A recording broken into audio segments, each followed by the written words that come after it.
Si Ferdinand Bongbong Marcos Jr. ay ang ika-17 Pangulo ng Republika ng Pilipinas. Anak ng dating Pangulong Ferdinand Marcos Sr.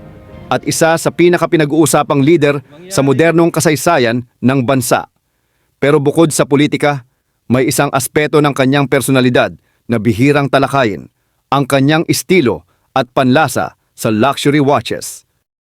Sa makasaysayang araw ng kanyang inaugurasyon, si Pangulong Bongbong Marcos ay nakasuot ng isang iconic na timepiece, ang Patek Philippe Nautilus, simbolo ng prestige, elegance at world-class craftsmanship. Hindi lamang ito isang relo. Ito ay pahayag ng estilo at pinong panlasa sa pinakaimportanteng araw ng kanyang buhay. Nagkakahalaga ito ng 8 milyon hanggang 11 milyon pataas. Luxury meets history. IWC Portofino Chronograph. Nakita ang Pangulo na may suot na IWC Portofino Chronograph, isang relo na kilala sa kanyang timeless at elegant na design na hindi kailanman naluluma. Bukod sa kagandahan nito, mayroon itong precise Swiss automatic movement, kaya hindi lang ito maganda sa mata, super reliable rin sa oras. Sa kasalukuyan, ang modelong ito ay nagkakahalaga ng humigit kumulang 8,900 dolyar o 516,000 piso.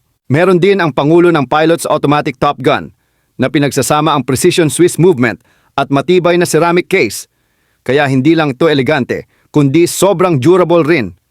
Ang stealthy black dial at malalaking numerals ay madaling basahin kahit sa dilim, na perfect para sa parehong pilots at watch collectors.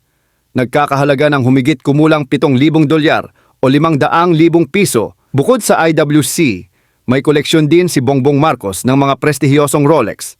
Ang Cosmograph Daytona, 18 karat, na puting ginto na nagkakahalaga ng humigit kumulang 50,000 dolyar. At ang historically famous vintage Rolex Daytona na pag-aari at sinuot ni French actor Jean-Paul Belmondo na nagkakahalaga ng higit 180,000 dolyar.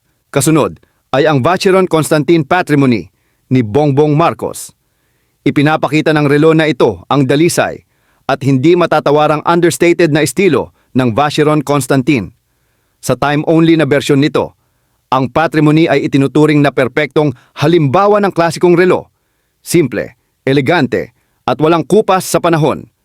Ang halaga nito ay tinatayang nasa 20,000 dolyar hanggang 30,000 dolyar, depende sa kondisyon at antas ng pagiging bihira nito. Gusto rin ni Pangulong BBM ang Jaeger-LeCoultre Master Ultra Thin Tourbillon.